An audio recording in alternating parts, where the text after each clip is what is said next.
સરકારી શાળાના શિક્ષક અને શિક્ષિકા વિરુદ્ધ નોંધવામાં આવી ફરિયાદ। રાજકોટની આ ઘટના છે।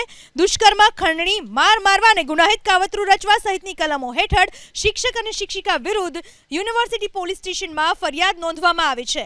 રોહિશાળા ગામમાં શિક્ષક તરીકે ફરજ બજાવતા મુકેશ સોલંકી અને મોરબી જિલ્લામાં પ્રાથમિક શાળામાં શિક્ષિકા તરીકે ફરજ બજાવતી પ્રીતિ ઘેટિયા વિરુદ્ધ પોલીસે ફરિયાદ નોંધી છે। 35 વર્ષીય યુવતી સાથે દુષ્કર્મ ગુજાર્યાનો મુકેશ સોલંકી ઉપર આરોપ લાગ્યો છે। એટલું જ નહીં, યુવતીની અશ્લીલ તસવીરો અને વિડીયો વાયરલ કરવાની ધમકી આપી 4 લાખથી વધુની રકમ પડાવી હોવાનો પણ પોલીસ ફરિયાદમાં ઉલ્લેખ કરાયો છે।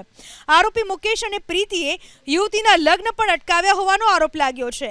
યુવતીના લગ્ન તોડવા માટે પાર્ટી પ્લોટમાં બંને શિક્ષકો ઘૂસ્યા હોવાના સીસીટીવી પણ સામે આવ્યા છે। 23મી નવેમ્બરે યુવતીના લગ્નમાં પહોંચી આરોપીઓએ લગ્ન તોડાવ્યા હતા।